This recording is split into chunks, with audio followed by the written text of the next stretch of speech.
만약 제가 청취자 여러분한테 지금 전 세계가 막 제3차 세계대전 공포나 아니면 배럴당 110달러를 돌파할지도 모르는 그 국제 유가 폭등 때문에 벌벌 떨고 있는데 한쪽에서는 무려 488조 원이라는 약간 비현실적인 이익을 낼 거라고 느긋하게 전망하는 산업이 있다고 말씀드리면 믿으시겠습니까?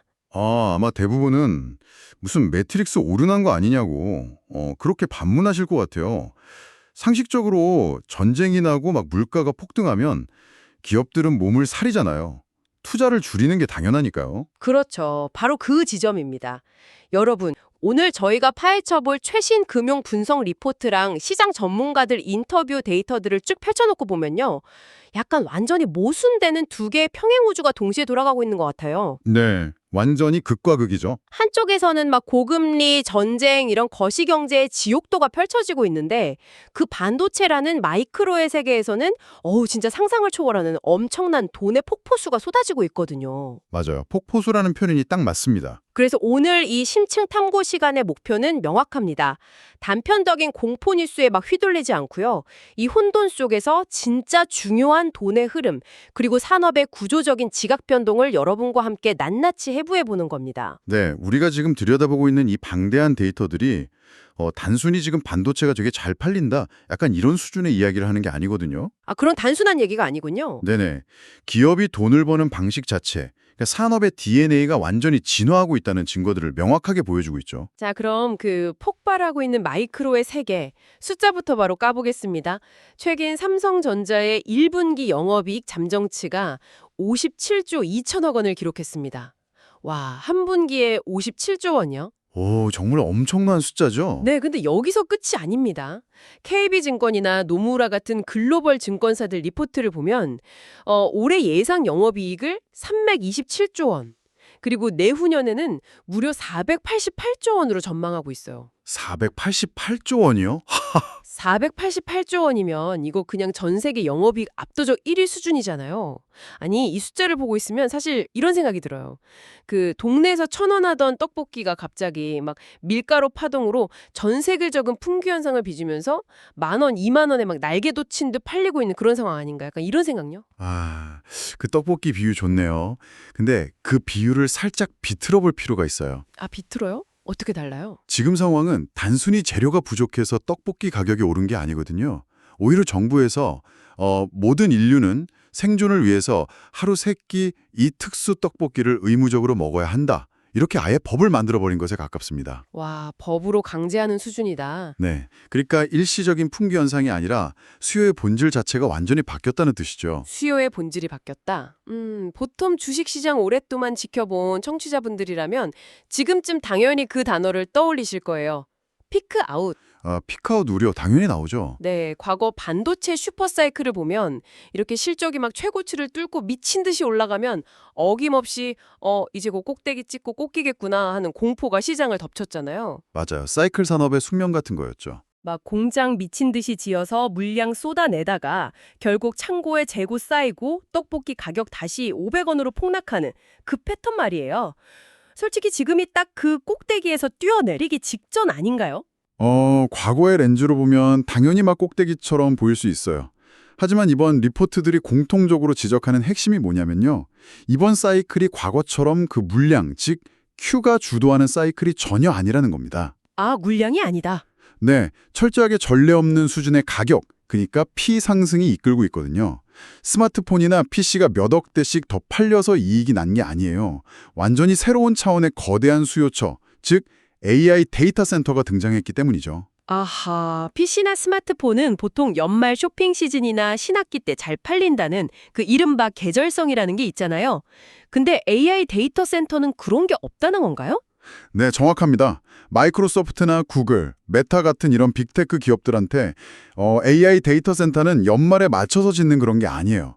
1년 365일 진짜 생존을 걸고 24시간 내내 서버를 짓고 인프라를 깔고 있거든요. 와, 24시간 내내요? 네, 그러니까 기존에 우리가 알던 반도체의 그 계절적 사이클 논리 자체가 전혀 먹히지 않는 완전히 새로운 영역이 열려버린 겁니다. 그러니까 사이클이 깨지고 있다는 건 단순히 물건을 좀 비싸게 파는 시기라는 뜻이 아니라 아예 사업 구조 자체가 변하고 있다는 말이네요. 그렇죠. 완전히 뼈대가 바뀌는 거죠. 실제로 오늘 살펴볼 그 분석 자료들을 쭉 보면 HBM, 즉 고대역폭 메모리가 점점 파운드리화되고 있다는 표현이 계속 나오더라고요. 네, 아주 핵심적인 키워드입니다. 이 파운드리라는 게 결국 고객의 설계도대로 반도체를 딱 위탁 생산해 주는 거잖아요. 예전 메모리 반도체가 그냥 막 대량 생산해서 창고에 쌓아두고 아무나 사가게 하는 기성품 티셔츠 공장이었다면 이제는 VIP 고객들 치수를 일일이 재서 맞춤형 정장을 딱 만들어주는 테일러숍으로 변신했다는 거네요. 테일러샵 비유가 아주 찰떡이네요. 그 테일러샵의 VIP들이 바로 전 세계 AI 생태계를 꽉 쥐고 있는 하이퍼스테일러들인 거죠. 아, 빅테크 기업들이요? 네, 리포트를 보면 지금 마이크로소프트나 구글 같은 기업들이 HBM을 확보하려고 막 3년에서 5년짜리 장기 공급 계약, 이른바 LTA나 CSA 같은 걸 맺기 위해서 혈안이 되어 있습니다. 여기서 잠깐 용어 정리를 좀 하고 가죠. LTA나 CSA라는 게 구체적으로 어떤 의미인가요? 단순히 막 우리 5년 동안 너희 물건 살게 하고 종이에 쓱 사인만 하는 건 아닐 텐데요. 아유, 그럼요. 훨씬 구성력이 강합니다. 이 계약들은 쉽게 말해서 돈을 아예 미리 박아두는 구조예요. 아, 돈을 먼저 준다고요? 네. 우리가 3년치 물량을 무조건 사갈 테니까 이 돈으로 우리만을 위한 전용 생산 라인을 아예 따로 구축해줘 라면서 막대한 선수금을 지급해버리는 거죠. 엔비디아나 AMD 역시 자신들의 그 차세대 AI 칩이랑 HBM4를 완벽하게 결합하려고 이미 삼성 파운드리에 줄을 서고 있는 상황이고요. 아니 근데 청취자 여러분도 이 대목에서 저랑 똑같은 의문이 드실 것 같아요. 반도체 회사 입장에서 생각해보면요. 5년씩 가격이랑 물량을 미리 묶어두는 장기 계약 맺으면 나중에 손해 아닌가요? 어떤 면에서 손해라고 보시는 거죠? 나중에 시장에서 AI 반도체 가격이 지금보다 막 3배, 4배 미치는 듯이 더 폭등할 수도 있잖아요. 보통 물 들어올 때 노를 미친 듯이 저어서 초과 이익을 쫙 빨아들여야 되는데 왜 스스로 가격 상한선을 그어버리는 걸까요? 아주 예리한 질문입니다. 근데 그건 메모리 반도체 산업이 수십 년 동안 알아왔던 고질병을 좀 이해해야 돼요. 고질병이요? 네, 이 산업의 가장 치명적인 약점이 바로 재고 리스크, 그리고 극심한 가격 변동성이었습니다. 아무리 올해 수십조 원을 벌어도 내년에 수요 꺾여서 가격 반토막 나면 어떡하지? 하는 공포가 항상 그림자처럼 따라다녔거든요. 아, 항상 불안했군요. 그렇죠. 그래서 주식시장에서 기업 가치를 평가할 때 그 이익 대비 주가 수준 나타내는 PER 있죠. 주가 수익 비율. 그걸 항상 5배, 6배 수준으로 엄청 짜게 줬습니다. 그러니까 돈을 아무리 잘 벌어도 언제 내일 당장 망할지도 모르는 약간 도박사 취급을 받았다는 거군요. 맞습니다. 딱 그거예요. 근데 3년, 5년짜리 장기 계약으로 선수금 딱 받고 물량을 확정 지어버리면 어떻게 될까요? 미래의 수익이 시계제로 상태에서 확정된 상수로 바뀌어버립니다. 아, 확정된 상수가 된다? 네, 가격이 막 미친 듯이 폭등할 때 누릴 수 있는 초과 이익의 꼭대기, 그 일부를 좀 포기하는 대신에요. 바닥으로 추락할 리스크, 즉 재고가 썩어서 회사가 흔들릴 위험 자체를 완전히 제거해버리는 거예요. 오, 듣고 보니 엄청난 체질 개선이네요? 그렇죠. 이익 변동성이 사라지고 안정적인 현금 흐름이 5년간 보장이 딱 되면 시장은 이 기업들을 완전히 다르게 봅니다. 얘네들은 이제 사이클 타는 되게 위험한 제조업이 아니라 한번 깔아두면 매달 돈이 꼬박꼬박 들어오는 통신사나 전력회사 같은 인프라 기업이네 하고 인식이 바뀌는 거죠. 아, 인프라 기업처럼 본다고요? 네. 그러면서 PER 배수 자체를 10배, 15배로 확 높여줍니다. 이걸 전문 용어로 멀티플 리레이팅이라고 부르는 거죠. 아, 단순히 이번 분기에 돈을 좀 많이 벌고 끝나는 게 아니라 아예 시장에서 이 기업의 계급 자체를 올려버리는 그런 체질 개선이 일어나고 있다는 거군요. 멀티플 리레이팅, 진짜 중요한 개념이네요. 네, 이 구조적 변화를 이해하는 게 핵심입니다. 근데 체질이 아무리 좋아져도 사실 주식시장은 항상 의심을 하잖아요. 사실 얼마 전에 시장 엄청 흔들었던 그 터보콘트 논문 사태 기억하시죠? 네, 아주 시끄러웠죠. AI 모델을 막 엄청나게 압축해버려서 굳이 비싼 HBM 같은 메모리 반도체가 앞으로는 많이 필요 없어질 거다. 이런 루머 돌면서 관련 주가들이 하루아침에 곤두박질 쳤잖아요. 이건 어떻게 봐야 되나요? 그 사태가 바로 우리가 왜 기술의 본질을 제대로 알아야 하는지 보여주는 아주 전형적인 예시예요. 그 터보컨트 논문에서 말하는 기술이 양자화라는 건데요. 양자화요? 네, 쉽게 설명하면 AI가 계산할 때 소수점 아래 10자리까지 막 아주 정밀하게 계산하던 걸 그냥 소수점 2자리 정도로 툭 쳐내서 데이터 용량을 확 줄여버리는 압축 기술입니다. 아니, 압축을 하면 당연히 데이터를 담는 그릇, 즉 메모리 반도체 수요가 줄어드는 게 맞는 거 아닌가요? 보통 직관적으로는 다들 그렇게 생각하기 쉽죠. 하지만 빅테크들의 셈법은 완전히 다릅니다. 일단 이 압축 기술은 사실 이미 1년 전부터 대부분의 AI 모델에 적용되고 있던 약간 낡은 뉴스에 가까워요. 아, 이미 다 쓰고 있던 거였어요? 네. 그리고 더 중요한 건 AI 모델을 압축해서 메모리 공간이 딱 남잖아요. 그럼 빅테크들은 메모리 덜 사도 되네 돈 굳었다 이러는 게 절대 아닙니다. 그럼요. 공간이 남았어. 그럼 거기에 훨씬 더 복잡하고 거대한 새로운 AI 기능을 꽉꽉 우겨 넣자. 이렇게 접근을 하거든요. 아하, 그러니까 제 컴퓨터 8기가 램을 16기가로 늘려줬더니 여유 공간 생겼네 하면서 훨씬 더 무거운 프로그램을 막 돌려버린다는 거군요. 정확합니다. 결국 터보컨트 루머라는 건 시장이 고점에 대한 어떤 막연한 두려움 때문에 작은 기술적 이슈를 막 부풀려서 만들어낸 일종의 노이즈였을 뿐이에요. 아까 말씀드린 맞춤형 칩이나 장기 계약이라는 거대한 펀더멘탈의 뼈대를 전혀 단 하나도 건드리지 못했죠. 좋습니다. 기업들이 맷집도 세지고 사업 체질도 완전히 변했다는 건 명확해졌어요.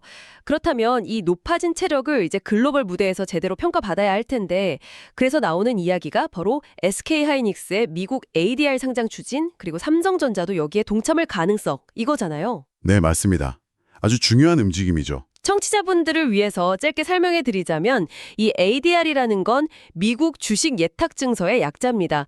한국에 있는 주식을 직접 미국에 상장하는 건 너무 복잡하니까 주식은 한국에 딱 보관해 두고 그 주식을 담보로 미국 시장에서 거래할 수 있는 증서를 발행하는 거예요. 네, 아주 정확한 설명이십니다. 이건 마치 한국 프로야구에서 막 압도적인 성적 내던 선수가 나 이제 여기 좁아서 못 뛰겠다. 제대로 된 연봉이란 평가를 받기 위해서 메이저리그에 진출하겠다라고 선언하는 거랑 똑같은 이치 아닌가요? 네, 그 비유에 하나 더 덧붙여서요. 메이저리그 진출이 가져오는 진짜 파급력이 뭔지를 꼭 봐야 돼요. 단순히 미국 증시에 이름표가 올라간다는 게 전부가 아니거든요. ADR 승자를 통해서 미국 시장에 진출하고 특히 그 필라델피아 반도체 지수 같은 글로벌 핵심 인덱스에 편입되는 순간 게임의 룰 자체가 완전히 바뀝니다. 지수에 편입되는 게 왜 그렇게 중요한 건가요? 바로 패시브 자금 때문이에요. 아, 패시브 자금이요? 네, 전 세계에는 이 필라델피아 반도체 지수를 쫙 그대로 추종하도록 설계된 어마어마한 규모의 인덱스 펀드나 ETF들이 있거든요. 이 펀드들은 펀드 매니저가 SK하이닉스가 오늘 실적이 좋으니까 사야지 하고 자기 판단으로 사는 게 아닙니다. 그럼 어떻게 사는데요? 지수에 편입이 딱 되면 알고리즘이 기계적으로 진짜 묻지도 따지지도 않고 딱 그 비중만큼 주식을 쓸어 담아야 해요. 아, 그러니까 예를 들어서 펀드가 100조 원 규모인데 하이닉스 비중이 5%로 편입되면 무조건 5조 원어치는 사야 한다는 거군요. 막 회장님이 스캔들을 일으키던 말든 무조건요. 바로 그겁니다. 수급의 차원 자체가 달라져 버리는 거죠. 실제로 대만의 TSMC가 딱 그 길을 걸어서 지금의 압도적인 글로벌 가치를 인정받게 된 거고요. 와, 듣기만 해도 대단하긴 한데요. 여기서 제가 딴지를 좀 걸어보겠습니다. 단순히 미국 증시에 간판을 내건다고 무조건 막 밸류에이션이 폭등하는 건 아니잖아요. 그렇죠. 과거에 2000년대 초반에 우리나라의 다른 대기업들이나 은행, 통신사들도 ADR 상장을 엄청 했었잖아요. 근데 사실 글로벌 시장에서 거래량도 별로 없고 큰 재미도 못 보고 흐지부지단 경우가 태반이었습니다. 메이저리그 진출한다고 다 오타니가 되는 건 아니니까요. 그냥 벤치만 달구다가 쓸쓸하게 돌아올 수도 있잖아요. 아우, 지적이 매우 날카로우시네요. 맞습니다. ADR 상장이라는 건 밸류에이션 점프를 위한 필요 조건일 뿐이지 절대 충분 조건이 아니에요. 아, 충분 조건은 아니다. 네. 과거에 미국 진출에 실패했던 한국 기업들 공통점이 뭘까요? 그들은 한국 내에서는 압도적 1등이었을지 몰라도 글로벌 시장에서 대체 불가능한 독점적 경쟁력, 이랑 폭발적인 실적 성장을 증명하지는 못했어요. 글로벌 투자자들 입장에서는 굳이 한국 통신사나 은행 주식을 막 사모을 이유가 전혀 없었던 거죠. 하지만 지금 반도체 기업들은 다르다는 말씀이시군요. 네, 차원이 완전히 다릅니다. 지금 SK하이닉스나 삼성전자는 전 세계 AI 생태계의 목줄을 딱 쥐고 있는 핵심 톱니바퀴거든요. 이들의 메모리가 없으면 엔비디아의 칩도 그냥 비싼 고철덩어리에 불과해요. 아, 진짜 대체 불가능하네요. 그렇죠. 이미 압도적인 펀더멘털 그리고 수백조 원의 실적이라는 총이 아주 꽉 차 있는 상태예요. 이 상태에서 미국 증시라는 최신식 무기까지 손에 딱 쥐게 되는 격이 있다.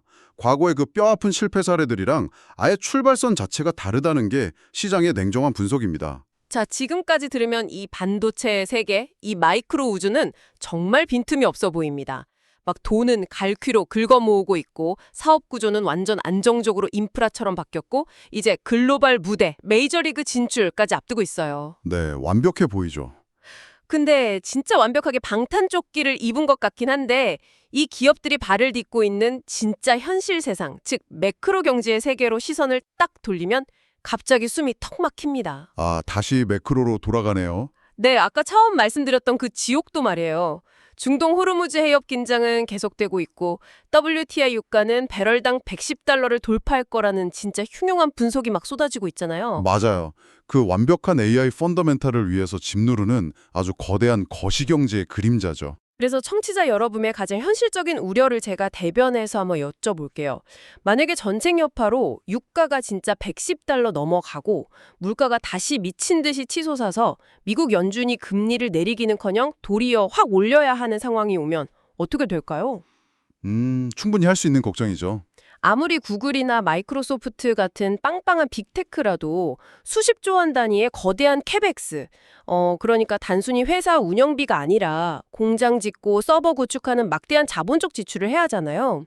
근데 이자 부담이 눈덩이처럼 불어나면 결국 돈 없네 하고 반도체 사는 걸 멈추지 않을까요? 누구나 가질 수 있는 매우 합리적인 공포입니다. 이자율을 오르면 기업들은 보통 투자를 확 줄이니까요. 근데 우리가 지금 보고 있는 이 데이터들은요, AI 인프라 시장에서는 그 교과서적인 공식이 완전히 무너졌다고 말하고 있습니다. 교과서가 무너졌다고요? 네. 왜냐하면 지금 빅테크들한테 AI 투자는 막 여유 자금으로 수익 좀 늘려볼까 하는 선택의 문제가 아니에요. 이건 내일 살아남기 위한 피 튀기는 군비 경쟁입니다. 군비 경쟁이요? 네. 구글 입장을 한번 생각해보죠. 금리가 높다고 이자 비싸네 하고 당장 올해 AI 서버 투자를 확 줄였다고 쳐요. 근데 내년에 오픈 AI나 마이크로소프트한테 검색 시장 주도권을 완전히 뺏겨버리면 어떻게 될까요? 그럼 그냥 회사가 망하는 거죠. 그렇죠. 회사의 존립 자체가 위태로워집니다.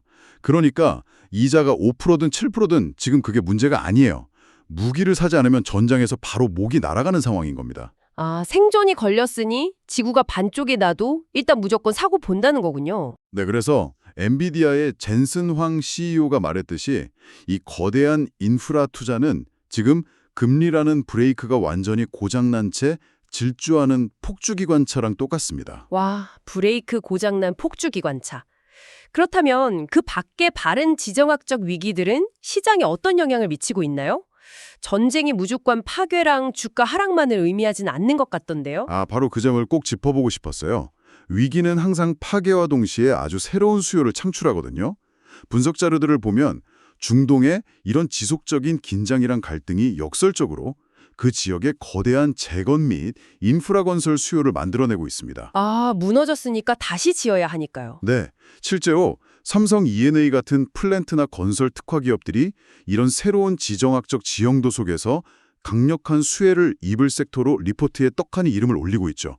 전쟁의 그림자 속에서도 또 다른 돈의 흐름이 막 생겨나고 있는 거예요. 전쟁과 위기마저도 누군가에게는 진짜 거대한 사업 기회가 된다는 게 참 약간 섬뜩하면서도 되게 현실적인 시장의 생이네요. 네, 시장은 참 냉정하죠. 그렇다면 결국 이런 극단적으로 양극화된 시장, 이 공포와 탐욕에 막 공존하는 시장에서 우리 청취자 여러분은 어떤 렌즈로 세상을 봐야 할까요? 이럴 때일수록 기대감이라는 어떤 환상이랑 숫자라는 명확한 펀더멘털을 아주 철저하게 분리해내야 합니다. 리포트에도 언급된 그 삼천당 제약의 뼈아픈 사례가 아주 좋은 반면교사죠. 삼천당 제약이요? 거기 어떤 일이 있었죠? 이 회사가 먹는 인슐린 같은 엄청 혁신적인 약물 전달 기술이 있다. 이런 기대감 하나로 시장 주목을 쫙 받으면서 주가가 단기간에 엄청 급등했어요. 네네. 근데 오너 일가가 상속세 납부하려고 자기 주식을 대량으로 장외에서 몰래 팔아치우려는 이른바 블록딜을 추진하다가 돌연 철회하는 사건이 빵 터졌습니다. 아니 잠깐만요. 오너가 상속세 내려고 자기 주식 좀 파는 게 그렇게 주가 폭락할 만큼 큰 문제인가요? 이게 왜 문제냐면요. 회사 핵심 정보를 다 쥐고 있는 선장이 배에 불이 난 것도 아닌데 구명보트를 몰래 팔고 도망가려는 약간 그런 시그널로 시장이 읽어버리기 때문이에요. 게다가 그 과정에서 IR 담당 부서, 즉 주주들이랑 소통해야 할 부서가 투명하게 대응을 못하고 아예 입을 다물어 버렸거든요. 최악의 대응이네요. 그렇죠. 신뢰가 완전히 깨지니까 단 하루 만에 주가가 18%나 폭락했습니다. 그러니까 혁신적인 기술이 있다는 그 막연한 기대감만으로는 신뢰가 딱 무너졌을 때 바닥을 단단하게 지지해줄 그 펀더멘털이 없었다는 뜻이군요. 정확합니다. 반면에 거시경제의 공포 속에서도 57조 원이라는 경이로운 숫자를 실제로 떡하니 증명해내는 반도체 기업들은 어떨까요? 전쟁 위협이나 일시적인 금리 인상 공포 때문에 주가가 며칠은 확 흔들릴 수 있겠죠. 하지만 결국 수백조 원을 벌어들이는 그 강력한 펀더멘털의 궤도로 다시 돌아갈 수밖에 없는 겁니다. 와, 펀더멘털의 힘이라는 게 진짜 무섭네요. 그리고 우리가 흔히 되게 예측 불가능하다고 말하는 그 미국 전 대통령의 행보에 대해서도 리포트들이 아주 흥미로운 분석을 내놨잖아요. 그 정치적 소음 뒤에 숨은 경제적 셈법, 그거 말이죠? 네, 오늘 살펴본 그 분석 자료들은 트럼프의 행보를 어떤 정치적 이념이 아니라 아주 철저한 경제적 지렛대로 해석하고 있어요. 저희도 어떤 정치적 입장 없이 이 분석만 객관적으로 전달해드리자면요. 네네. 겉으로는 막 예측 불가능한 기한을 툭툭 던지면서 지정학적 위기를 막 고조시키는 것처럼 보이잖아요.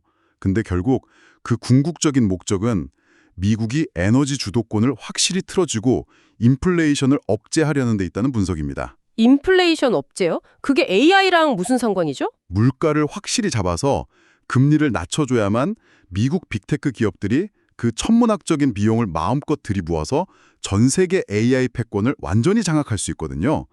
그런 최적의 환경을 조성해주기 위한 계산이라는 거죠. 아하, 단순히 누가 대통령이 되느냐, 뭐 무슨 발언을 했느냐의 문제가 아니라 그 기저에는 자국의 AI 기술 패권을 지키기 위한 고도의 경제적 계산이 쫙 깔려 있다는 흥미로운 분석이군요. 네, 정치 리스크도 결국 경제의 렌즈로 봐야 한다는 뜻이죠. 자, 청취자 여러분, 벌써 시간이 이렇게 됐네요.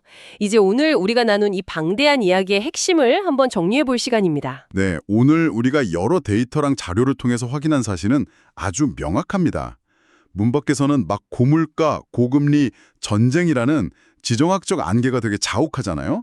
근데 그 안에서는 AI와 맞춤형 반도체라는 아주 거대한 기술적 구조 변화가 진짜 한치의 흔들림도 없이 착착 진행되고 있다는 겁니다. 맞아요. 평행 우주처럼요. 네, 기업들은 이제 과거처럼 막 창고에 물건 잔뜩 쌓아두고 제발 가격 올라라 하고 기도만 하던 범용품 파리에서 벗어났어요. VIP 고객 돈을 막 미리 받고 전용 인프라를 쫙 깔아주는 안정적인 권력자로 진화하고 있는 거죠. 그리고 그 진화의 명백한 증거가 바로 488조 원이라는 미친 영업이익 전망치, 그리고 글로벌 패시브 자금을 막 쫙 빨아들이기 위한 ADR 상장 추진, 이런 형태로 지금 우리 눈앞에 나타나고 있는 거고요. 바로 그겁니다. 청취자 여러분, 단기적인 터보컨트 루머나 매일 아침 막 바뀌는 육아 뉴스에 너무 일희일비하지 마십시오. 장기적인 혁신의 본질, 그리고 그 펀더멘털의 흐름을 굳건하게 딱 쥐고 가는 것만이 이 정보의 홍수 속에서 여러분의 지적 자산과 통찰력을 지키는 유일한 열쇠입니다. 맞습니다. 결국 위기랑 기회는 평행우주처럼 항상 공존하지만 최종 승자는 언제나 구조적 병화를 제대로 읽어내는 쪽이었으니까요. 자, 이쯤에서 방송을 마무리하면서 여러분이 이제 일상으로 돌아가서 샤워를 하시거나 출퇴근하실 때 혼자 조용히 스스로 곱씹어 볼 만한 흥미로운 화두를 하나 던져드리겠습니다. 오, 어떤 화두죠? 오늘 우리는 반도체 칩을 만드는 회사들이 빅테크들의 막 머브콜을 받으면서 엄청난 권력을 쥐게 되었다고 쭉 이야기했잖아요. 네, 테일러샵의 주인이 되었다고요? 근데 말이죠. 만약에 반도체 기업들이 그렇게 완벽한 주도권을 쥐고 있는 게 진짜 사실이라면 일론 머스크는 왜 최근에 기존 데이터 센터 인프라의 50배 규모에 달하는 이른바 테라팹을 자기가 직접 스스로 구축하겠다면서 반도체 자립을 선언한 것일까요? 오, 아주 묵직하고 도발적인 질문이네요. 미래 기술 생태계에서는 지금처럼 정교하게 칩을 깎아내는 반도체 회사들이 영원한 왕으로 계속 군림하게 될까요?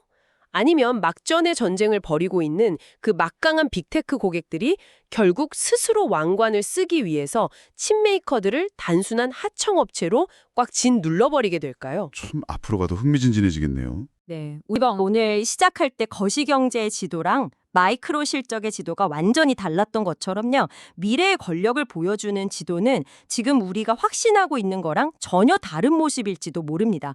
이 숨막히는 패권 전쟁의 다음 챕터에서 과연 누가 진짜 포식자가 될지 여러분도 꼭 한번 상상해 보시기 바랍니다. 지금까지 통찰의 쇼컷 이번 심층 탐구 시간이었습니다.